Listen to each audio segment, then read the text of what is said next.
అందరికీ నమస్కారం. ఈరోజు మనం తెలుసుకోబోతున్న కథ ఊరికి వంతెన తెచ్చిన అమ్మాయి. గోపాల సముద్రం అనే గ్రామంలో కొండల చాటు నుండి సూర్యుడు బయటికి వస్తున్నాడు.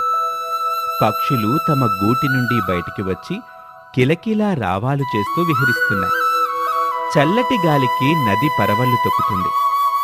ఆ ఊరికి వంతెన లేకపోవటంతో ప్రజలు చాలా అవస్థలు పడుతున్నారు.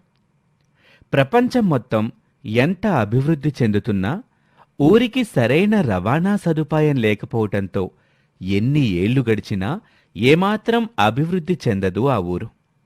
ఒకరోజు నాగన్న తన కుమార్తెను బడికి పంపించటానికి పడవ దగ్గర దించుతాడు. అదే సమయానికి ఆ ఊరిలోని రామయ్య అనే వ్యక్తి కూడా తన కొడుకుని తీసుకొని అక్కడికి వస్తాడు. అతనిని చూసిన నాగన్న, మనం చిన్నప్పటినుంచి ఇలా పడవల్లో తిరిగి చాలా ఇబ్బందులు పడ్డాం. ఇప్పుడు మన పిల్లలు కూడా ఇలాంటి కష్టాలు పడక తప్పదా? అవును నాగన్న, ఎన్ని ప్రభుత్వాలు మారినా మన కష్టాలు పట్టించుకునే నాదుడే లేడు. రైతులకు వారి పంటలు టౌన్కి తీసుకెళ్ళి అమ్మటం కూడా చాలా కష్టంగా ఉంటుంది. అందుకే గదా ఊరి మీద ఎంత ప్రేమ ఉన్నా కొంతమంది వలస వెళ్ళిపోతున్నారు. కానీ ఏదన్నా సమస్య ఉంటే దాన్ని పరిష్కరించుకోవాలి తప్ప దానికి దూరంగా పారిపోకూడదు. మన ఊరి ప్రజలు కొంతమంది వెళ్ళి మినిస్టర్ గారి దగ్గర అర్జీ పెట్టుకుంటే ఏమైనా ఉపయోగం ఉండొచ్చేమో అనిపిస్తుంది. అవును నాగన్న, ప్రస్తుతం ఉన్న మినిస్టర్ అయినా మనకేదైనా మంచి చేస్తాడేమో ప్రయత్నిద్దాం. 2 రోజుల్లో మినిస్టర్ గారి దగ్గరికి బయలుదేరదాం. సరే రామయ్య. 2 రోజుల తర్వాత మరొక 2 గ్రామస్తులతో కలిసి నాగన్న, రామయ్య మినిస్టర్ గారి దగ్గరకు వెళ్తారు. కాని అతని పిఏ వారిని లోపలికి అనుమతించడు. ఊరి ప్రజలు వారి దయనీయ స్థితి గురించి అతనికి తెలియచేస్తారు. అతను వారిపై జాలిపడి మినిస్టర్ దగ్గరికి పంపిస్తాడు. రామయ్య మినిస్టర్ గారితో, నమస్కారం అండి, మేము గోపాల సముద్రం గ్రామస్తులం. మా ఊరికి వంతెన సదుపాయం లేకపోవటం వల్ల మేం చాలా అవస్థలు పడుతున్నామండి. ఏమాత్రం వర్షం పడినా రైతులు వాళ్ల పంటల్ని టౌన్కి తీసుకెళ్లలేకపోతున్నారు. దానివల్ల కడుపులు గాల్చుకొని పండించిన పంటంతా నాశనం అవుతుంది. వాతావరణం ఎలా ఉన్నా పంట టౌన్కి తీసుకెళ్లాలనుకుంటే ప్రాణాలకి తెగించాల్సిందే మినిస్టర్ గారు. అంతేగాకుండా గర్భిణీలని ప్రసవ సమయంలో ఆసుపత్రికి తీసుకెళ్లటం కూడా చాలా కష్టంగా ఉంది. ఇంతకు ముందున్న ప్రభుత్వానికి కూడా మేం చాలానే దరఖాస్తులు పెట్టుకున్నాం. కానీ ఎలాంటి ఉపయోగమూ లేదు. మీరు కొంచెం పెద్ద మనసు చేసుకుని మా ఊరికి వంతెన వచ్చేలా చెయ్యండి. మీది చాలా పెద్ద సమస్యని నాకు అర్థమైంది. మా ప్రభుత్వం కూడా రాష్ట్రంలోని ఒక్కో సమస్యను పరిష్కరిస్తూ వస్తుంది. మీ సమస్యను నేను ఖచ్చితంగా ముఖ్యమంత్రి గారి దృష్టికి తీసుకువెళ్తాను. మీ ఊరికి వంతెన వచ్చేలా చేస్తాను. మినిస్టర్ గారి మాటలు విన్న గ్రామస్తుల ఆనందానికి అవధులుండవు. 2 మినిస్టర్కి ధన్యవాదాలు చెప్పి బయటకు వెళ్తారు. మీరా ఊరికి వంతెన వేయటానికి ఒప్పుకోవటం చాలా సంతోషంగా ఉంది సార్. ఇక వారి కష్టాలు తీరిపోయినట్లే. నీకు కొంచెమైనా బుద్ధుందా? నన్ను కలవాలని వచ్చిన వాళ్ళందరినీ ఇలా లోపలికి పంపిస్తావా అని గట్టిగా అరుస్తాడు. తలుపు కొంచెం తెరిచి ఉండటంతో అక్కడే ఉన్న గ్రామస్తులకి మినిస్టర్ గారి మాటలు వినిపిస్తాయి. అయినా 500 మంది కూడా లేని ఆ ఊరికి వంతెన వేయిస్తారని ఎలా అనుకున్నావు? ఎలక్షన్కి ముందు రోజు ఓటికి 500 ఇస్తే వాళ్లే ఓటేస్తారు. 500 ఓట్ల కోసం 5 కోట్లు పెట్టి వంతెన గట్టించటం ఎందుకు? కానీ మీరు వాళ్ళతో వంతెన వేయిస్తానని చెప్పారు కదా సార్. రాజకీయ నాయకులు అలా చెప్పటం మామూలే. వాళ్లంటే చదువుకొని మూర్ఖులు కాబట్టి నేను చెప్పింది నమ్మారు. నువ్వు చదువుకున్నవాడివే గదా, నీ బుద్ధేమైంది? ఉద్యోగంలో కొత్తగా జాయిన్ అయ్యావు గదా, కొన్ని రోజులు పోతే ఇవన్నీ నీకే అర్థమవుతాయి. వాళ్ళు మళ్ళీ వస్తే లోపలికి పంపించకు. మినిస్టర్ గారి మాటలు విన్న గ్రామస్తులు బాధగా ఆఫీస్ నుంచి వెళ్ళిపోతారు. వాళ్ళు నడిచి వెళ్తూ ఉండగా ఒక హోటల్ దగ్గర, నేను భోజనం చేసి 2 రోజులైంది. దయచేసి కొంచెం భోజనం పెట్టండి అయ్యా. భోజనం లేదు, ఏమీ లేదు, అవతలికి పో. నేను తిన్నదానికి మీ హోటల్లో పని చేస్తాను. బాగా ఆకలిగా ఉందండి. చెప్తుంటే అర్థం అవ్వట్లేదా అని ఆ పాపని బయటకు నెడతాడు. ఇదంతా చూసిన గ్రామస్తులు నాగన్న, రామయ్య ఆ పాపను పైకి లేపి, పాపం ఆకలితో ఉన్న పాపకి కొంచెం భోజనం పెడితే ఏమైంది? అన్నం పెట్టమని అడిగిందని ఇట్ట బయటికి నెడతావా? ఇలాంటి అనాకాని వాళ్ళని పోషించడానికి ఇదేమీ సత్రం కాదు. నువ్వంత దానకర్ణుడు అయితే డబ్బు చెల్లించి ఆ అమ్మాయికి భోజనం పెట్టించు. ఈ అమ్మాయికి భోజనం పెట్టిస్తాను, కానీ నీ హోటల్లో కాదు అని ఆ పాపను మరొక హోటల్కు తీసుకువెళ్ళి భోజనం పెట్టిస్తారు. ఆ అమ్మాయి గబగబా భోజనం పూర్తి చేస్తుంది. అది చూసిన వాళ్ళకి ఆ అమ్మాయి ఎంత ఆకలిగా ఉందో అర్థమవుతుంది. తరువాత వాళ్ళు ఆ పాపని చెట్టు నీడికి తీసుకుని వెళ్ళి, మీరు నాకు భోజనం పెట్టించకపోయుంటే నేను ఆకలితో చనిపోయి ఉండేదాన్ని అని వారికి నమస్కరిస్తుంది. అలాంటి మాటలు మాట్లాడబాకమ్మా. ఇంతకీ నీ పేరేంటి? గాయత్రి అండి. మరి మీ అమ్మా నాన్న? మా అమ్మ నాన్న కూలి పని చేసేవాళ్ళు. నెల రోజుల క్రితం వాళ్ళు పనిచేస్తున్న భవనం కూలి ఇద్దరూ చనిపోయారు అని ఆ పాప ఏడుస్తుంది. ఆ అమ్మాయి పరిస్థితికి అందరూ చాలా జాలిపడతారు. నీకిష్టం ఉంటే నువ్వు మాతో పాటు మా ఊరికి రావచ్చమ్మా. అయ్యో, మీకు ఇబ్బంది ఎందుకండి? ఇందులో ఇబ్బంది ఏముందమ్మా? నిన్ను మా ఊరి ప్రజలందరూ ఆదరిస్తారు. మా ఊరికి వంతెన కావాలని మినిస్టర్ గారిని అడగడానికి మేము ఇక్కడికి వచ్చాం. ఆయన మా బతుకుల గురించి చాలా హీనంగా మాట్లాడడం విని చాలా బాధపడ్డామమ్మా మేము. నిన్న హోటల్ అతను తిడుతుంటే నువ్వు కూడా ఎంత బాధపడ్డావో మేము అర్థం చేసుకోగలం. నువ్వు ఏ ఆసరా లేకుండా ఇక్కడుంటే ఇలాంటి అవమానాలు ఎదుర్కోవటంతో పాటు చాలా కష్టాలు పడాలమ్మా. నా బంధువులు కూడా నన్ను రోడ్డు మీద వదిలేశారు. ఏ సంబంధం లేని నా గురించి మీరిలా ఆలోచిస్తున్నారంటే మీరు చాలా మంచోళ్ళని అర్థమవుతుంది. మీ నీడలో నాకు ఆశ్రయం దొరకడం నా అదృష్టం. దాంతో ఆ గ్రామస్తులు గాయత్రిని తమ ఊరికి తీసుకుని వెళ్తారు. ఈ విధంగా గ్రామానికి వంతెన తీసుకురావటానికి పట్నం వెళ్లిన ఆ గ్రామస్తులు తల్లి తండ్రి లేని గాయత్రిని గ్రామానికి తీసుకొస్తారు. భవిష్యత్తులో ఆ గాయత్రి వల్లే ఈ ఊరికి వంతెన వస్తుందని వాళ్ళు కూడా ఊహించరు. గాయత్రికి నాగన్న తన ఇంట్లో ఆశ్రయం కల్పిస్తాడు. ఒకరోజు గాయత్రి తన తల్లిదండ్రులు గుర్తు చేసుకుని ఏడుస్తుంది. నాగన్న కూతురు శారద తనని ఓదార్చి భోజనం తినిపిస్తూ, నీకు అమ్మా నాన్న లేరని అనుకోవద్దు గాయత్రి. ఇక నుండి నా అమ్మా నాన్నలు నీకు కూడా అమ్మా నాన్నలే. నేనే నీకు అక్కని.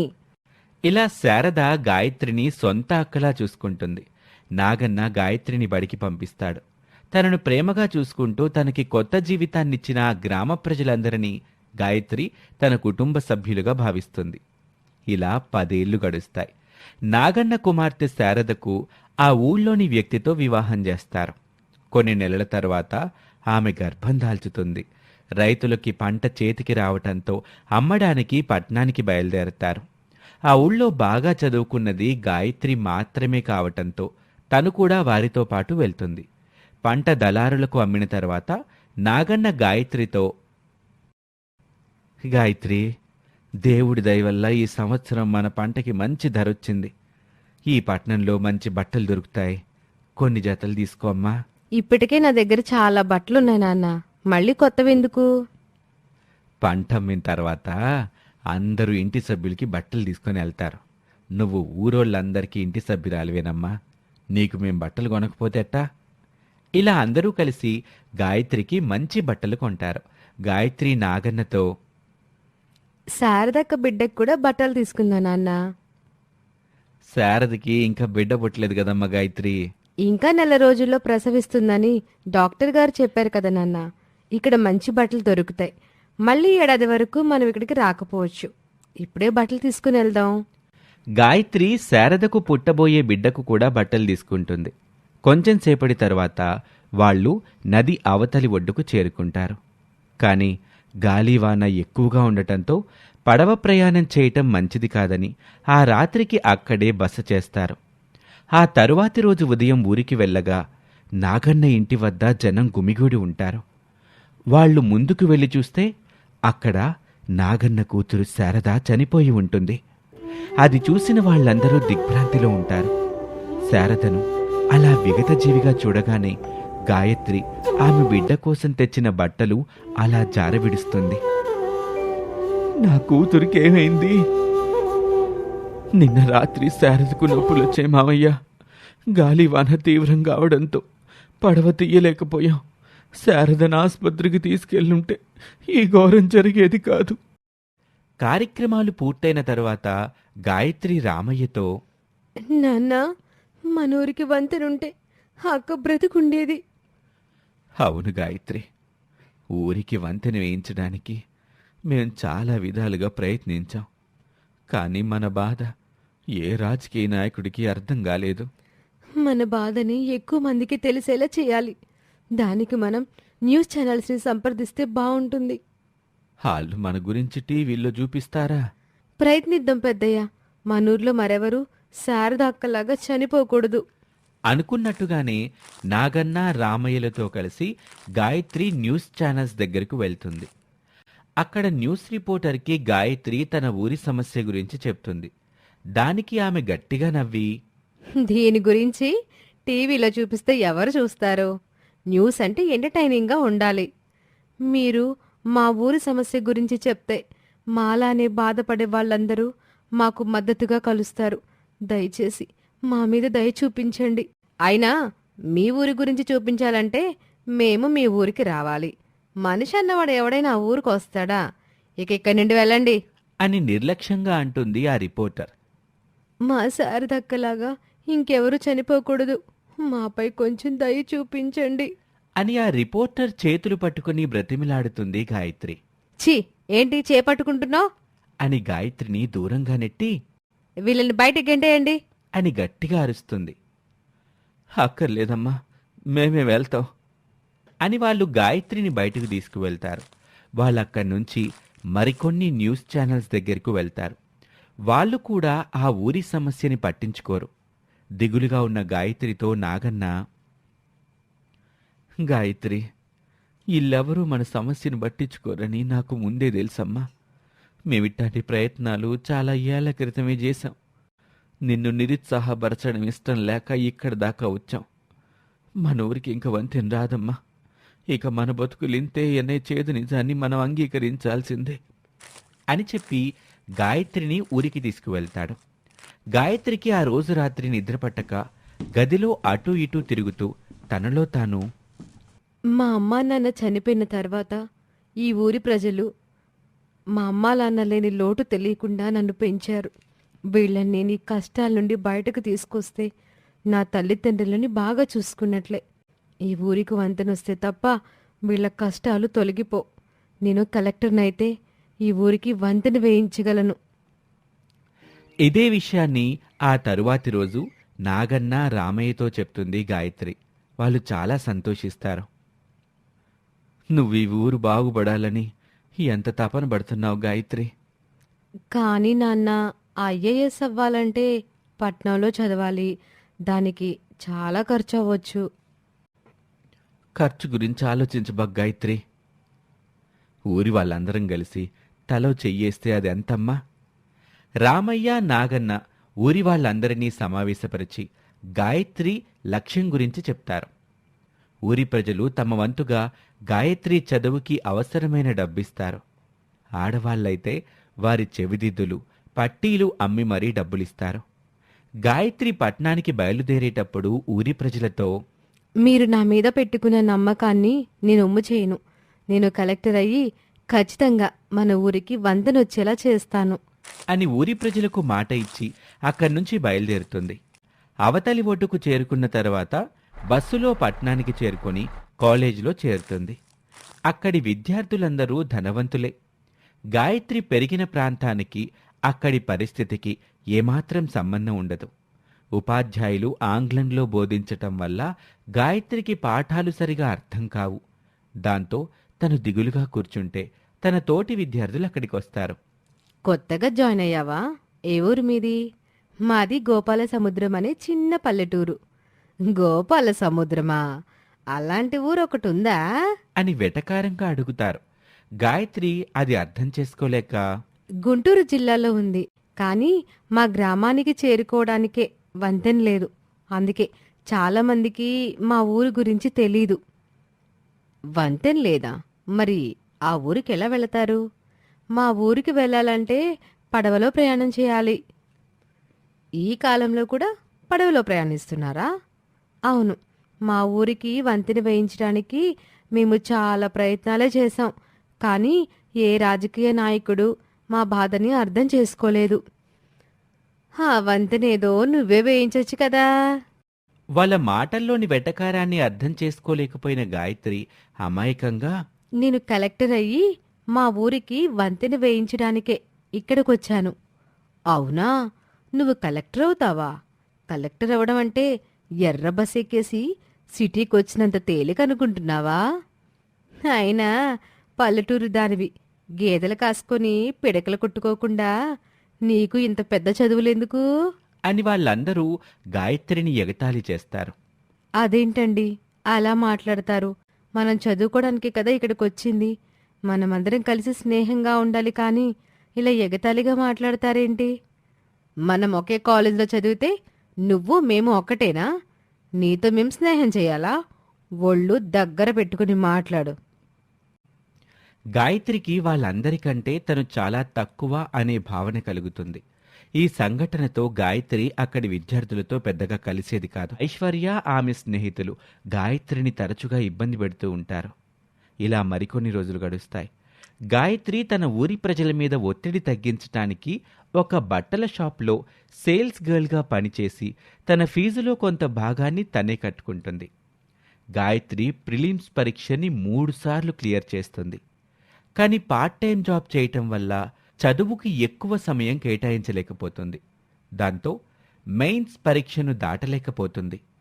ఇలా గాయత్రికి కలెక్టర్ అవ్వటానికి మరొక అవకాశం మాత్రమే ఉంటుంది.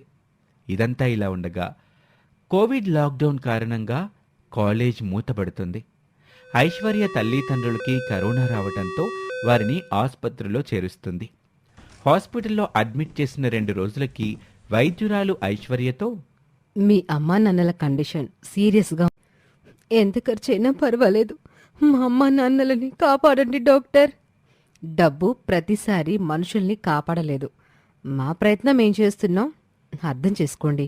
డాక్టర్ మాటలతో ఐశ్వర్య భయం రెట్టింపవుతుంది. ఐశ్వర్య తన స్నేహితురాలు సుప్రియకి ఫోన్ చేసి, సుప్రియ, మా పేరెంట్స్ కండిషన్ సీరియస్గా ఉంది. నాకు చాలా భయంగా ఉంది. నువ్వు నా పక్కనుంటే నాకు ధైర్యంగా ఉంటుంది. హాస్పిటల్కి వస్తావా? సరే ఐశ్వర్య, నేను 1 గంటలో అక్కడ ఉంటాను. నువ్వు మాత్రం ధైర్యంగా ఉండు. ఎంతసేపటికి సుప్రియ రాకపోవటంతో ఐశ్వర్య మళ్ళీ సుప్రియకు కాల్ చేస్తుంది. ఇంకా రాలేదేంటి సుప్రియ? ఐశ్వర్య, అది మీ పేరెంట్స్కి కోవిడ్ వచ్చింది కదా, హాస్పిటల్లో కూడా చాలామంది కోవిడ్ పేషెంట్స్ ఉంటారు. అక్కడికి వస్తే నాకు కూడా కరోనా రావచ్చు. అందుకే అదంతా నువ్వే చూసుకో. సుప్రియ మాటలకు ఐశ్వర్య బాధపడి సౌమ్యకి కాల్ చేస్తుంది. తను కూడా అదే సమాధానం చెప్తుంది. ఐశ్వర్య తన 2 స్నేహితులు తన కష్టకాలంలో తనకు తోడుగా నిలవలేకపోయారని బాధపడుతుంది. ఇంతలో వెనక నుండి ఒకరు తన భుజం మీద చేయి వేస్తారు. ఐశ్వర్య వెంటనే వెనక్కి తిరిగి చూస్తే అక్కడ గాయత్రి కనిపిస్తుంది. ఐశ్వర్య, ఇప్పుడు మీ అమ్మా నాన్నలకి ఎలా ఉంది? ఈ విషయం నీకెలా తెలిసింది గాయత్రి? మీ ఇంటి పని మనిషి నేనుంటున్న వీధిలోనే ఉంటుంది. నాకు ఆమె ద్వారా తెలిసిందిలా ఐశ్వర్య. అందుకే నిన్ను పలకరిద్దామని ఇక్కడికొచ్చాను. సంతోషంలో నా పక్కనే ఉన్న నా స్నేహితులు ఇలా కష్టం వచ్చినప్పుడు నన్ను ఒంటరిగా వదిలేశారు. నిన్ను నేను చాలా అవమానించాను. అవన్నీ మర్చిపోయి ఇప్పుడు నన్ను చూడ్డానికి ఇక్కడికొచ్చావంటే నువ్వు చాలా గొప్పదానివి గాయత్రి. నిన్నిన్ని రోజులు ఇబ్బంది పెట్టినందుకు నన్ను క్షమించు గాయత్రి. అవన్నీ చిన్న చిన్న విషయాలు ఐశ్వర్య. వాటిని గుర్తుపెట్టుకొని నువ్వు ఎంత కష్టంలో ఉంటే చూడ్డానికి రాకుండా ఎలా ఉంటాను చెప్పు. ఇంతకీ మీ అమ్మా నాన్నలకి ఎలా ఉందో చెప్పనే లేదు. డాక్టర్ సీరియస్గా ఉందని చెప్తున్నారు. వాళ్ళకేమవుతుందోనని నాకు చాలా భయంగా ఉంది గాయత్రి అని కంటతడి పెట్టుకుంటుంది. ఊరుకు ఐశ్వర్య, కరోనా వచ్చిన వాళ్ళలో చాలామంది కోలుకున్నారు. మీ అమ్మా నాన్నలు కూడా కోలుకుంటారు. గాయత్రి, నువ్వు ఏమనుకోకుండా 2 రోజులు నాతో ఇక్కడుంటావా? నాకు కాస్త ధైర్యంగా ఉంటుంది. సరే ఐశ్వర్య, తప్పకుండా ఉంటాను. ఇంతకీ నువ్వేమైనా తిన్నావా? తిన్నాను గాయత్రి. ఐశ్వర్య బాగా నీరసంగా ఉందని అర్థం చేసుకున్న గాయత్రి కొంచెం సేపటి తర్వాత తనకి జ్యూస్ తీసుకొస్తుంది. ఐశ్వర్య, నువ్వేమీ తినలేదని నాకు అర్థం అవుతుంది. కనీసం ఈ జ్యూస్ అయినా తాగు. అని తనకిస్తుంది. ఇంత మంచి అమ్మాయిని ఎన్ని రోజులు బాధ పెట్టినందుకు ఐశ్వర్య చాలా బాధపడుతుంది. 4 రోజులు గాయత్రి ఐశ్వర్యతో పాటు ఆ ఆసుపత్రిలోనే ఉంటుంది. డాక్టర్ ఐశ్వర్యతో, మీ అమ్మా నాన్నల హెల్త్ కండిషన్ ఇప్పుడు బాగానే ఉంది. మీరు 2 రోజుల తర్వాత వారిని ఇంటికి తీసుకెళ్లొచ్చు. ఆ మాటలకు ఐశ్వర్య గాయత్రి చాలా సంతోషిస్తారు. వాళ్ళు పూర్తిగా కోలుకునే వరకు ఇక్కడే ఉంచితే మంచిది కదా డాక్టర్. మేమిచ్చే మెడిసిన్తో పాటు సరైన ఆహారం తీసుకుంటే వారు పూర్తిగా కోలుకుంటారు.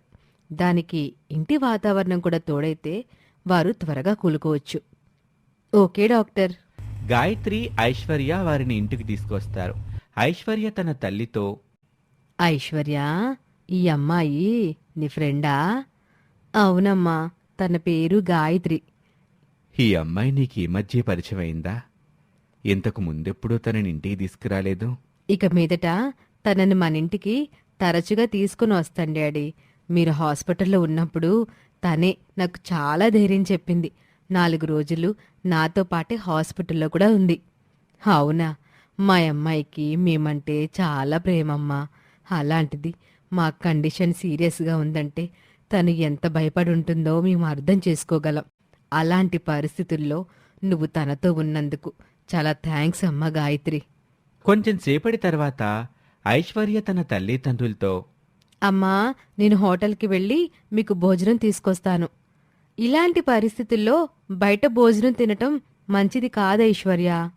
ఇప్పుడు వేరే దారి లేదు కదా గాయత్రి. అమ్మ ఏమో వంట చేయలేదు, పని మనిషి కూడా రావడం లేదు. నాకు వంట రాదు. వంట నేను చేస్తాను ఐశ్వర్య. నువ్విక్కడే ఉండి వీళ్ళని చూసుకో. నేను బయటికి వెళ్ళి కూరగాయలు తీసుకొని వస్తాను. గాయత్రి కూరగాయలు తీసుకొచ్చి రుచికరమైన భోజనం తయారు చేస్తుంది. వారం రోజుల నుండి ఆసుపత్రిలో దొరికే భోజనం తినటానికి ఇబ్బంది పడ్డ ఐశ్వర్య తల్లిదండ్రులు తృప్తిగా భోజనం చేస్తారు. తర్వాత ఐశ్వర్య గాయత్రిని తన రూమ్కి తీసుకువెళ్తుంది. కొంచెం సేపటి తర్వాత ఏదో ఆలోచిస్తున్న గాయత్రిని చూసిన ఐశ్వర్య, ఏంటి గాయత్రి, ఏదో దీర్ఘంగా ఆలోచిస్తున్నావు? ఏమీ లేదు ఐశ్వర్య. పట్నంలో ఇంత మంచి ఆసుపత్రులున్నాయి. ఎలాంటి జబ్బునైనా నయం చేయగలిగే వైద్యులు ఉన్నారు. ప్రపంచమంతా ముందుకు దూసుకుపోతుంది.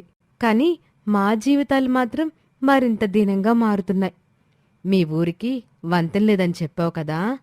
అవును, మా ఊరి వాళ్ళు 5వ తరగతి కంటే ఎక్కువ చదవాలంటే పడవలో కాలువ దాటి ఇంకో గ్రామానికి వెళ్లాల్సిందే. మా ఊర్లో 10వ తరగతి వరకు చదివింది నేను మాత్రమే. నువ్వు ఈ విషయం నమ్మగలవా? అవునా, మీది అంత వెనుకబడిన గ్రామమా? నువ్వనుకున్న దానికంటే వెనుకబడిన గ్రామం ఐశ్వర్య. సమయానికి ఆస్పత్రికి తీసుకెళ్లలేకపోవడం వలన కొంతమంది ప్రాణాలు కూడా కోల్పోయారు. ఏ రాజకీయ నాయకుడు మా బాధని అర్థం చేసుకోలేదు. చిన్నతనంలోనే తల్లిదండ్రులను కోల్పోయిన నన్ను మా గ్రామ పెద్ద కూతురైన శారదక్క తల్లిలా చూసుకుంది. ఆమెకు ప్రసవ నొప్పులు వచ్చినప్పుడు తుఫాను కారణంగా మేమామెను ఆసుపత్రికి చేర్చలేకపోయాం. దాంతో అక్క చనిపోయింది అని శారదను గుర్తు చేసుకుని గాయత్రి కంటతడి పెట్టుకుంటుంది. ఇలాంటి విషాదాలను ఆపాలంటే మా గ్రామస్తుల్లో ఒకరి మాటైనా ప్రభుత్వం పట్టించుకునే స్థాయికి మేం చేరుకోవాలి. ఆ బాధ్యత నేను తీసుకున్నాను. మా గ్రామస్తులకి నేను కలెక్టర్నై వందనొచ్చేలా చేస్తానని మాట ఇచ్చి ఇక్కడికొచ్చాను. నన్ను చదివించడానికి మా గ్రామంలోని పెద్దలందరూ రోజుకొక పూట పస్తులుంటున్నారు. నీ లక్ష్యం వెనుక ఇంత కఠినమైన గతం ఉందని అర్థం చేసుకోలేక నిన్ను ఎగతాళి చేశాను గాయత్రి. నేను నా స్నేహితులు ఎలాంటి కష్టం తెలియకుండా పెరిగాం. అందుకే నేను కష్టంలో ఉన్నప్పుడు వాళ్ళు స్వార్థంగా ఆలోచించి నాకు ధైర్యం చెప్పడానికి కూడా ముందుకు రాలేదు. నువ్వు కష్టం విలువ తెలిసిన దానివి. అందుకే నాకొచ్చిన కష్టాన్ని అర్థం చేసుకొని నా ప్రక్కనే నుంచున్నావు. అప్పుడే నీ మీద నాకు చాలా గౌరవం ఏర్పడింది. నీ లక్ష్యాన్ని నిర్దేశించుకోవడానికి కారణం తెలిసిన తర్వాత నీపై గౌరవం ఇంకా పెరిగింది. ఇలా ఇద్దరూ కొంచెం సేపు మాట్లాడుకుంటారు. తరువాత కింద పడుకుంటున్న గాయత్రిని చూసి, అదేంటి గాయత్రి కింద పడుకుంటున్నావు? ఈ మంచం బాగా పెద్దది, ఇద్దరం పడుకోవచ్చు.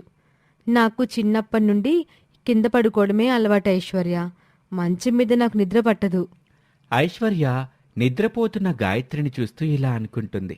కొంచెం కూడా స్వార్థం లేని ఇంతటి స్వచ్ఛమైన మనుషులు కూడా ఉంటారా? నాకొక మంచి స్నేహితురాలు దొరికింది. గాయత్రి తన లక్ష్యం చేరుకోవడానికి నేనేవైనా చెయ్యాలి అనుకుంటూ ఐశ్వర్య కూడా నిద్రలోకి జారుకుంటుంది. మరికొన్ని రోజులు గడుస్తాయి. గాయత్రి తన రూమ్కి వెళ్తూ ఉండగా ఐశ్వర్య తనతో, గాయత్రి, నువ్వు బయటుండి ఇబ్బంది పడ్డం ఎందుకు? ఇక నుండి మా ఇంట్లోనే ఉండు. వద్దులే ఐశ్వర్య, నాకు బయట సౌకర్యంగానే ఉంటుంది. ఇప్పుడు మనం మంచి స్నేహితులమయ్యాం. నీకోసం నన్ను ఏమాత్రమైనా చేయనివు గాయత్రి. అంతేకాదు, నిన్ను చదివించడానికి మీ ఊరి ప్రజలు ఎంత కష్టపడుతున్నారో మా డాడీకి చెప్పాను. నీ చదువుకయ్యే ఖర్చు ఆయనే పెట్టుకోవాలి అనుకుంటున్నారు. ఆయనకి ఇబ్బంది ఎందుకు ఐశ్వర్య? ఏదో ఒక విధంగా నా చదువుకి కావలసిన డబ్బు సమకూరుతూనే ఉంది కదా. మీ ఊరి వాళ్ళు అంతే కష్టపడి డబ్బు పంపిస్తున్నా అది నీ చదువుకి సరిపోవట్లేదు. మిగిలిన డబ్బు కోసం నువ్వు పార్ట్ టైం జాబ్ కూడా చేస్తున్నావు. దానివల్ల నీకు చాలా టైం వేస్ట్ అవుతుంది. ఇలా అయితే నువ్వు కలెక్టర్ అయ్యి మీ ఊరికి వంతెన ఎలా తీసుకొస్తావు? నాకు దొరికిన సదుపాయాలు నీకు దొరుకుంటే నువ్వు ఇప్పటికే కలెక్టర్ అయి ఉండేదానివి. ఇక నీకు ఒక అటెంప్ట్ మాత్రమే మిగిలింది. కాబట్టి నేను చెప్పేది విను గాయత్రి. గాయత్రికి ఐశ్వర్య చెప్పింది సమంజసంగా అనిపించి తను చెప్పిన దానికి ఒప్పుకుంటుంది. గాయత్రి అప్పట్నుంచి ఐశ్వర్య ఇంట్లో ఉంటూ ప్రశాంతంగా చదువుకుంటుంది. కొన్ని రోజుల తర్వాత గాయత్రి ఐశ్వర్యతో, వచ్చే ఆదివారం నేను మా ఊరికి వెళ్ళాలనుకుంటున్నాను ఐశ్వర్య. మా ఊరి వాళ్ళకి మీరు చేస్తున్న సాయం గురించి చెప్పాను. వాళ్ళందరూ నిన్ను చూడాలనుకుంటున్నారు. నువ్వు కూడా వస్తావా ఐశ్వర్య? తప్పకుండా వస్తాను గాయత్రి. నాకు కూడా మీ ఊరిని చూడాలనుంది. 4 రోజుల తర్వాత గాయత్రి ఐశ్వర్యతో పాటు తన ఊరికి బయలుదేరుతుంది. ఇలా ఐశ్వర్య తన జీవితంలో మొదటిసారిగా పడవలో ప్రయాణిస్తుంది. గ్రామానికి చేరుకున్న తర్వాత గాయత్రి ఆ ఊరి పెద్దలతో, నాన్న, తనే నా స్నేహితురాలు ఐశ్వర్య.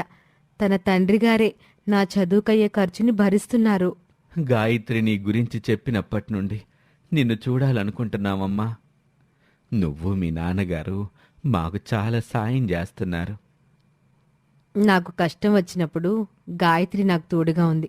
ఒక విధంగా గాయత్రి నాకు చేసిన దాంతో పోలిస్తే మేము తనకి చేస్తుంది చాలా తక్కువ.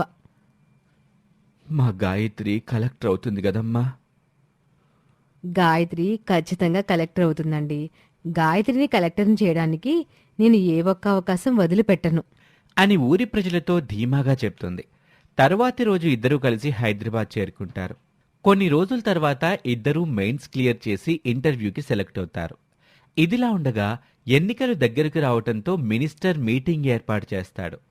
మినిస్టర్ తన మనుషుల ద్వారా అక్కడి కొంతమంది ప్రజలకు డబ్బిచ్చి తనకు అనుకూలంగా మాట్లాడమని చెప్తాడు. తన కాలేజ్ విద్యార్థి ద్వారా గాయత్రికి ఈ విషయం తెలుస్తుంది. రాజకీయ నాయకులు జనాలకి చేస్తున్న మోసాల్ని చూసి విసిగిపోయిన గాయత్రి అది బయటపెట్టడానికి అక్కడికి వెళ్తుంది. మినిస్టర్ మాట్లాడుతూ ఉంటాడు. మా ప్రభుత్వం పేద ప్రజలకు చాలా సంక్షేమ కార్యక్రమాలు చేపట్టింది. పేదరికాన్ని నిర్మూలించటమే మా లక్ష్యం. మరొక్కసారి మా పార్టీని గెలిపించి మీ జీవితాలను మరింత సంతోషంగా మార్చుకోండి. మీ పార్టీ పాలనలో ఉండటం వల్లే మా నాన్నగారికి ఉచితంగా హార్ట్ ఆపరేషన్ జరిగిందండి. ఆయనిప్పుడు క్షేమంగా ఉన్నారు. అతను మినిస్టర్ మనిషిని తెలిసిన గాయత్రి, మీ నాన్నగారికి ఏ హాస్పిటల్లో ఆపరేషన్ జరిగింది? దానికి మినిస్టర్ మనిషి కొంచెం తడబడుతూ, అది ఇంపీరియల్ హాస్పిటల్. ఆపరేషన్ చేసిన డాక్టర్ పేరేంటి? అతను ఏం పేరు చెప్పాలా అని ఆలోచిస్తూ ఉంటాడు. నీలాద్రి వర్మ గారా? అవును, నీలాద్రి గారే. అసలు నీలాద్రి అనే పేరుతో ఆ హాస్పిటల్లో డాక్టర్ ఎవరూ లేరు. నువ్వు మినిస్టర్ మనిషివని అర్థం అవుతూనే ఉంది. మినిస్టర్కి ఏం చేయాలో అర్థం కాలేదు. అక్కడే ఉన్న మీడియా వాళ్ళు వెంటనే మినిస్టర్ మనిషి దగ్గరికి వెళ్లి మరికొన్ని ప్రశ్నలు అడుగుతారు. అతను తెల్లమొహం వేస్తాడు. మినిస్టర్ మీడియా వ్యక్తిని అదుపు చేయటానికి కిందికొస్తాడు. మీడియా వాళ్ళు మినిస్టర్తో, మీరితంతో అబద్ధం చెప్పించారా? లేదు, అతనెవ్వరో నాకు తెలీదు అని అబద్ధం చెప్తాడు. అబద్ధాలు చెప్పడం, చెప్పించడం, దొంగ హామీలివ్వడం మన మినిస్టర్ గారికి కొత్త ఏమి కాదు. దానికి మినిస్టర్ కోపంగా, ఏం మాట్లాడుతున్నావు? ఎవరు నువ్వు? నాది గుంటూరు జిల్లాలో ఉన్న గోపాల సముద్రం అనే చిన్న గ్రామం. మా ఊరికి వంతెన కావాలని మా ఊరి పెద్దలు మిమ్మల్ని కలిసి మా సమస్యల గురించి వివరంగా చెప్పారు. మాతో ఖచ్చితంగా వంతెన వచ్చేలా చేస్తానని అబద్ధం చెప్పారు మీరు. కానీ మీరు దాని గురించి ఏమాత్రం పట్టించుకోలేదు. వంతెన వేయటం అంటే చిన్న విషయం కాదు, దానికి చాలా ఖర్చవుతుంది. ఇది మీ ఆఫీస్కొచ్చినప్పుడు ఎందుకు చెప్పలేదు? అయినా వంతెన వేయడానికి మీ దగ్గరున్న నల్లధనం కంటే చాలా తక్కువే ఖర్చు అవుతుంది. నా దగ్గర నల్లధనం ఉండటమేంటి? నల్లధనం లేకుండానే హైదరాబాద్లో 40 కోట్లతో ఫామ్ హౌస్ కట్టించారా? ఇంకా మాట్లాడితే గాయత్రి తన అక్రమ ఆస్తుల గురించి బయట పెట్టేలా ఉందని మినిస్టర్కి అర్థమవుతుంది. మినిస్టర్ అనుచరుడు మీడియా వారిని అక్కడి నుంచి పంపించేస్తాడు. కానీ అప్పటి వరకు జరిగిందంతా మీడియా వాళ్ళు రికార్డ్ చేయటంతో మినిస్టర్కి జరగాల్సిన నష్టం జరుగుతుంది. మీడియా మినిస్టర్ అక్రమాస్తుల గురించి తెలుసుకుని ప్రసారం చేస్తుంది. దాంతో ప్రజల్లో అతని పట్ల వ్యతిరేక భావన కలుగుతోంది. దాని ఫలితంగా ఎన్నికల్లో మినిస్టర్ ఓడిపోతాడు. అతని అనుచరుడు మినిస్టర్తో, మనం ఓడిపోవటానికి కారణం ఆ గోపాల సముద్రం నుండొచ్చిన అమ్మాయి అన్నా. అవునరా, ఆ పల్లెటూరిది నాకు మినిస్టర్ పదవిని దూరం చేసింది. ఆ అమ్మాయిని చంపేయమంటావా అన్నా? మనం చంపాల్సింది దాన్ని కాదురా, దాన్ని ఆశయాన్ని. అది కలెక్టర్ అవ్వకూడదు, ఆ ఊరికి వంతెన రాకూడదు. అది సివిల్స్ ఇంటర్వ్యూకి సెలెక్ట్ అయిందని తెలిసింది. దాన్ని ఇంటర్వ్యూకి వెళ్లకుండా చేస్తే చాలు, ఇక ఎప్పటికీ అది కలెక్టర్గా లేదు. అయితే అది నేను చూసుకుంటానన్నా. ఇదిలా ఉండగా గాయత్రి, ఐశ్వర్య ఇంటర్వ్యూ కోసం ఢిల్లీకి వెళ్ళటానికి రైల్వే స్టేషన్కు వెళ్తారు. మినిస్టర్ అనుచరుడు ఈ విషయం తెలుసుకొని అతని మనుషులతో అక్కడికి వెళ్లి ఇద్దరిపై దాడి చేస్తాడు. పోలీసులు ఇక్కడే ఉన్నారు, వాళ్ళిక్కడికి రాకముందే దాని హాల్ టికెట్ చించేయండి. గాయత్రి హాల్ టికెట్ ఉన్న బ్యాగ్ని ఐశ్వర్యకిచ్చి, వెళ్ళిపో ఐశ్వర్య, హాల్ టికెట్ వాళ్ళకి దొరకనివ్వకో. వద్దు, గాయత్రిని ఏం చెయ్యొద్దు. వద్దు ఐశ్వర్య, హాల్ టికెట్ ఇవ్వద్దు. రైల్వే పోలీసులు వాళ్ళ దగ్గరికి పరిగెత్తుకుంటూ రావటం చూసిన మినిస్టర్ అనుచరుడు, ఇస్తావా, దీన్ని చంపేయమంటావా నేను హాల్ టికెట్ ఇస్తాను అని బ్యాగ్లో నుంచి హాల్ టికెట్ తీసి వారికి ఇస్తుంది. మినిస్టర్ మనుషులు హాల్ టికెట్ని చించి పాడేసి వెళ్ళిపోతారు. గాయత్రి, నీకేం కాలేదు కదా? గాయత్రి ఐశ్వర్య చెంప మీద కొడుతుంది. హాల్ టికెట్ వాళ్ళకి ఎందుకు ఇచ్చావు? నీకేంటి, నువ్వు చిన్నప్పటి నుండి ఏ కష్టం లేకుండా పెరిగావు. అయినా మా ఊరి సమస్యలు నీకు అర్థం అవుతాయనుకోవడం నాది తప్పు.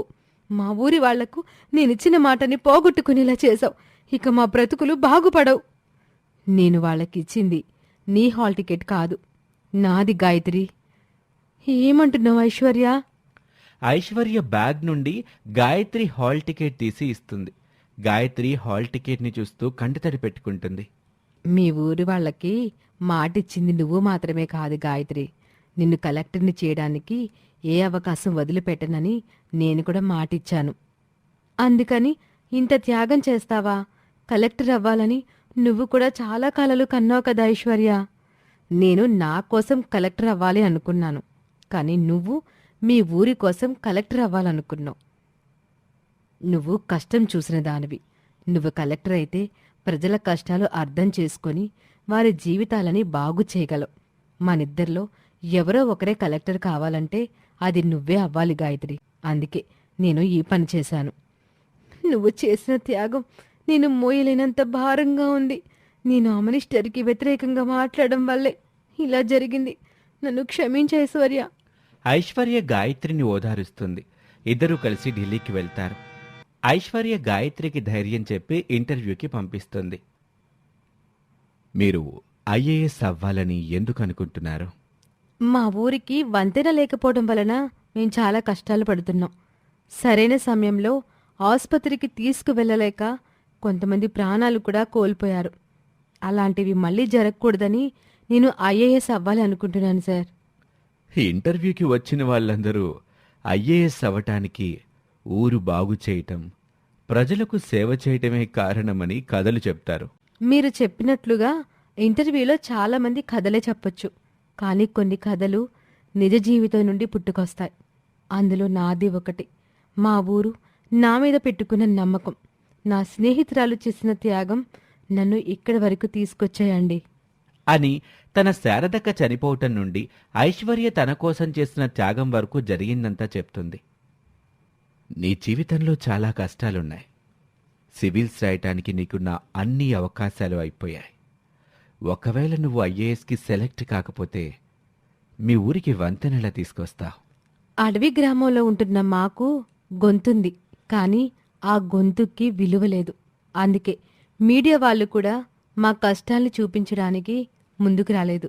కాబట్టి మా ఊరి సమస్యని జనం కానీ ప్రభుత్వాలు కానీ పట్టించుకోవాలంటే మాలో ఒక్కరి గొంతుకైనా విలువ రావాలి. అది జరగాలంటే నేను ఐఏఎస్ అవడం తప్ప మరొక దారి లేదు. ఇంటర్వ్యూలో అడిగిన మిగిలిన ప్రశ్నలకు కూడా గాయత్రి చాకచక్యంగా సమాధానాలు చెప్తుంది. కొన్ని రోజుల తర్వాత ఫలితాలొస్తాయి. నా రిజల్ట్ నువ్వే చూడు ఐశ్వర్య. ఐశ్వర్య రిజల్ట్ చూసి నువ్వు ఆల్ ఇండియా ఫస్ట్ వచ్చావు గాయత్రి అని చాలా సంతోషంగా చెప్తుంది. గాయత్రి వెంటనే ఐశ్వర్యను హత్తుకుంటుంది. ఐశ్వర్య తల్లిదండ్రులు కూడా గాయత్రికి శుభాకాంక్షలు తెలుపుతారు. కొంచెం సేపటికి గాయత్రికి మీడియా వాళ్ళు ఫోన్ చేసి ఇంటర్వ్యూ అడుగుతారు. పక్కనే ఉన్న ఐశ్వర్య గాయత్రితో, నువ్వు ఇంటర్వ్యూ ఇవ్వాల్సింది ఇక్కడ కాదు గాయత్రి. ఇంతకు ముందు మీడియా వాళ్ళు మీ ఊరికి రావడానికి ఒప్పుకోలేదు కదా. ఇప్పుడు మనం నీ ఊరికి వెళ్దాం. వాళ్లే నిన్ను వెతుక్కుంటూ అక్కడి వరకు వస్తారు. గాయత్రికి ఐశ్వర్య చెప్పింది నచ్చి తనతో పాటు తన ఊరికి వెళ్తుంది. ఊరి ప్రజలు గాయత్రిని చూసి చాలా గర్వపడతారు. గాయత్రి వారితో ఐశ్వర్య చేసిన త్యాగం గురించి చెప్తుంది. నాగన్న ఐశ్వర్యతో, ఊరికి వారధి తీసుకురావటమే గాయత్రి తన లక్ష్యంగా పెట్టుకుంది. నువ్వు గాయత్రికి తన లక్ష్యానికి మధ్య వారధిలా నిలబడి తనను తన లక్ష్యానికి చేర్చావమ్మా. మా ఊరి ప్రజలెప్పటికీ నీకు రుణపడి ఉంటారమ్మా అని అందరూ తనకు చేతులెత్తి మొక్కుతారు. ఇదిలా ఉండగా నది అవతలి ఒడ్డు వద్ద ఉన్న మీడియా వాళ్ళు, ఈ కాలువ దాటితే ఆ ఊరు చేరుకోవచ్చట మేడం. వంతెనెక్కడుందో త్వరగా కనుక్కో, ఇంకా ఆలస్యమైతే బాస్ తిడతాడు. అటువైపుకు వెళ్ళటానికి వంతెన లేదంట మేడం, పడవలోనే వెళ్ళాలని చెప్పారు. పడవలో వెళ్ళాలా? నిన్నెప్పుడు పడవెక్కలేదు. సురక్షితంగా చేరుకుంటావా? పోనీ వెనక్కి వెళ్ళిపోదామా మేడం? ఆమె ఇంటర్వ్యూ తీసుకోకుండా వెళితే బాస్ నన్ను చంపేస్తారు. ఇక పడవలో వెళ్ళడం తప్ప మనకి మరొక దారి లేదు. వాళ్ళిద్దరూ పడవలో భయం భయంగా అవతలి ఒడ్డుకు చేరుకుంటారు. గాయత్రిని చూసిన తేజస్వి తన అసిస్టెంట్తో, ఈ అమ్మాయిని నేనింతకు ముందు ఎక్కడో చూశాను. తేజస్వి గాయత్రి దగ్గరకు వెళ్ళి, కంగ్రాచులేషన్స్ మేడం. సివిల్స్లో ఆల్ ఇండియా ఫస్ట్ రావడం అంటే చాలా గొప్ప విషయం. తెలుగు వాళ్ళందరూ మిమ్మల్ని చూసి చాలా గర్వపడుతున్నారు. ఇలా 4 ఏళ్ల క్రితం గాయత్రి తన చెయ్యి పట్టుకుందని కోప్పడిన తేజస్వి ఇప్పుడు గాయత్రికి షేక్ హ్యాండ్ ఇస్తుంది. ఇంటర్వ్యూ స్టార్ట్ చేద్దామా మేడం? మీకు ఇంటర్వ్యూ ఖచ్చితంగా ఇస్తాను, కానీ మీరు ముందుగా మా ఊరి సమస్యలని మీ ఛానల్లో ప్రసారం చేయాలి.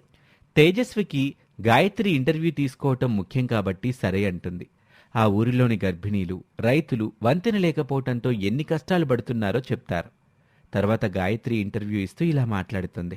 మా గ్రామానికి వంతెన తీసుకురావడానికే నేను కలెక్టర్ అవ్వాలనుకున్నాను. 4 ఏళ్ల క్రితం ఒక న్యూస్ ఛానల్కి సంబంధించిన ఆమెని మా ఊరి సమస్యని టీవీలో ప్రసారం చేయమని వేడుకున్నాను. దానికి ఆ మహిళ, మీ ఊరి గురించి చూపించాలంటే మేం మీ ఊరికే రావాలి, మనిషన్నవాడు ఎవడైనా ఆ ఊరికొస్తాడా అని హీనంగా మాట్లాడి మమ్మల్ని బయటికి నెట్టింది.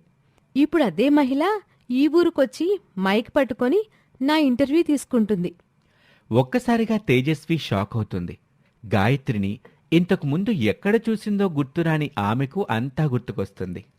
ఆ రోజు అలా ప్రవర్తించినందుకు నన్ను క్షమించండి అని తలదించుకుంటుంది తేజస్వి. ఈ ఊరికి వంతెన వేయించమని చాలా ప్రభుత్వాల్ని వేడుకున్నాం. ఈ ఊరికి వంతెనుంటే మంచి జరిగేది మాకు మాత్రమే కాదు, చుట్టుపక్కల ఉన్న గ్రామాల వారు, అంతెందుకు పట్టణాల్లో ఉండేవాళ్ళు కూడా లాభపడతారు. అడవి తల్లి మనుషులకి ఎన్నో వనరులనిస్తుంది. అడవి గ్రామాల్లో ఉన్న మాలాంటి వారు ఇతరులకి ఆ వనరులను అందించాలంటే మాకు సరైన మార్గ సదుపాయం కూడా కావాలి. అది జరగాలంటే మాకు వంతెన కావాలి. ఇప్పుడు చాలామంది ప్రజలు ఆరోగ్యం కోసం ఆర్గానిక్ ఫ్రూట్స్, ఆర్గానిక్ కూరగాయలు తినడానికి ఇష్టపడుతున్నారు. వాటి కోసం అధిక మొత్తంలో డబ్బులు కూడా ఖర్చు చేస్తున్నారు. పట్నం వాళ్ళు కొనుక్కునే ఆర్గానిక్ ఫ్రూట్స్ ఇలాంటి అడవి గ్రామాల నుండే వస్తున్నవే. కానీ సరైన మార్గ సదుపాయం లేక మేము వాటిని ఇతర గ్రామాలకు కూడా చేర్చి అమ్మలేకపోతున్నాం. ఆర్థిక శక్తి ఉన్న దళారులు మాత్రం వాటిని పెద్ద మొత్తంలో అవతలి ఒడ్డుకు చేర్చి పట్టణాల్లో చాలా అధిక ధరలకి అమ్ముకుంటున్నారు. మా ఊరికి వంతెనుంటే ఈ గ్రామంలోని ప్రజలే వాటిని చుట్టుపక్కల ప్రాంతాలకి సరఫరా చేసి తక్కువ ధరకు అమ్ముతారు. ఎందుకంటే మా అడవి ప్రజలు నాగరిక ప్రజలంత తెలివైన వాళ్ళు కాదు. అందుకే మేం బ్రతకడానికి ఎంత అవసరమో అంతే సంపాదిస్తే సరిపోతుంది అనుకుంటాం. మా అడవి గ్రామాలలో ఉండేవారు సరైన సమయంలో ఆసుపత్రికి చేరుకోలేక చనిపోతున్నారు. కానీ ఆకలితో ఎవరు చనిపోరు. అడవి తల్లి మేము అడగకుండానే మా ఆకలి తీరుస్తుంది. కానీ మన ప్రభుత్వాలు మాత్రం మేము ఎంత వేడుకుంటున్నా మా కష్టం తీర్చడానికి ప్రయత్నించడం లేదు. ఈ ఇంటర్వ్యూని ప్రధానమంత్రి చూసి తన పిఏను ఆ న్యూస్ ఛానల్ వారికి కనెక్ట్ చేయమని చెప్తారు. తేజస్వి గాయత్రికి ఫోన్ అందజేస్తుంది. ప్రధానమంత్రి గాయత్రితో, దేశం చాలా అభివృద్ధి చెందుతుంది. అభివృద్ధి కొన్ని ప్రాంతాలకు మాత్రమే పరిమితం కాకూడదు. మీరు ఐఏఎస్ అవ్వడంతో మీ ఊరి సమస్య నా వరకు వచ్చింది. మీ గ్రామంతో పాటు ఇలాంటి గ్రామాలు ఎన్ని ఉన్నాయో తెలుసుకుంటాం.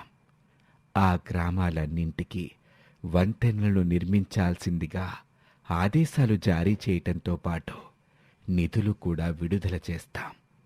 మీ గ్రామంలో త్వరలోనే వంతెన నిర్మాణ పనులు ప్రారంభం అవుతాయి. Thank you sir, thank you so much. ప్రధానమంత్రి ఏమన్నారు గాయత్రి? మన ఊరికి వంతెన నిర్మించాల్సిందిగా ఆదేశాలు జారీ చేస్తామని చెప్పారు. త్వరలోనే మన ఊరికి వంతెన వస్తుంది అని సంతోషంతో కంటతడి పెట్టుకుంటుంది. నువ్వు సాధించావమ్మా గాయత్రి. అవును నాన్న, నేను గెలిచాను. కానీ నన్ను గెలిపించింది మాత్రం ఐశ్వర్య. కొన్ని రోజుల తర్వాత వంతెన నిర్మాణ పనులు ఆరంభమవుతాయి. గాయత్రి ఐశ్వర్యతో, ఆ రోజు నేను మినిస్టర్కి వ్యతిరేకంగా మాట్లాడుకున్నా ఉంటే నువ్వు కూడా ఖచ్చితంగా కలెక్టర్ అయ్యేదానివి. ఆ విషయంలో నన్ను క్షమించు ఐశ్వర్య. ఏం జరిగినా మన మంచికే అనుకోవాలి గాయత్రి. నీలా కలెక్టర్ అవ్వాలనుకుంటున్న పేదవాళ్లకి నేను ఉచితంగా కోచింగ్ ఇవ్వాలనుకుంటున్నాను. నువ్వు మాత్రమే ఐఏఎస్ అయితేనే ఇన్ని గ్రామాలకి మంచి జరిగింది. నీలాంటి వాళ్ళు 100 మందిని తయారు చేస్తే చాలా మందికి మంచి జరుగుతుంది కదా. చాలా మంచి ఆలోచన ఐశ్వర్య. ఇదిలా ఉండగా రైల్వే పోలీసులు తీసిన ఫోటోల ఆధారంగా మినిస్టర్ మనుషుల్ని పోలీసులు అరెస్ట్ చేస్తారు. వారి సాక్ష్యంతో పోలీసులు గాయత్రి ఐశ్వర్యపై దాడి చేయించినందుకు ఆ మాజీ మినిస్టర్ను, అతని అనుచరుణ్ణి కూడా అరెస్ట్ చేస్తారు. కొంతకాలం తర్వాత వంతెన నిర్మాణం పూర్తవుతుంది. ఆ గ్రామ ప్రజలందరూ చాలా సుఖంగా జీవించటం మొదలు పెడతారు. గాయత్రి కలెక్టర్గా ప్రజలకు నిజాయితీగా సేవ చేస్తూ ఉంటుంది. ఐశ్వర్య మరికొంతమంది పేద విద్యార్థులకి ఉచితంగా కోచింగ్ ఇచ్చి వారిని కలెక్టర్లుగా తీర్చిదిద్దుతుంది. ఈ విధంగా గాయత్రి, ఐశ్వర్య ఇద్దరూ సమాజానికి చాలా ఉపయోగపడే గొప్ప స్థాయికి చేరుకుంటారు. ఇది వాల్టి కథ. ఈ కథ మీకు ఏ విధంగా అనిపించిందో ఖచ్చితంగా కామెంట్ రూపంలో తెలియచేయండి. ఇంకా మీరు ఎలాంటి కథలు వినాలనుకుంటున్నారో చెప్పండి. మీ ఫ్రెండ్స్తో ఈ కథని షేర్ చేయటం మర్చిపోకండి. మా ఛానల్ని సబ్స్క్రైబ్ చేసుకోండి. Thank you for watching.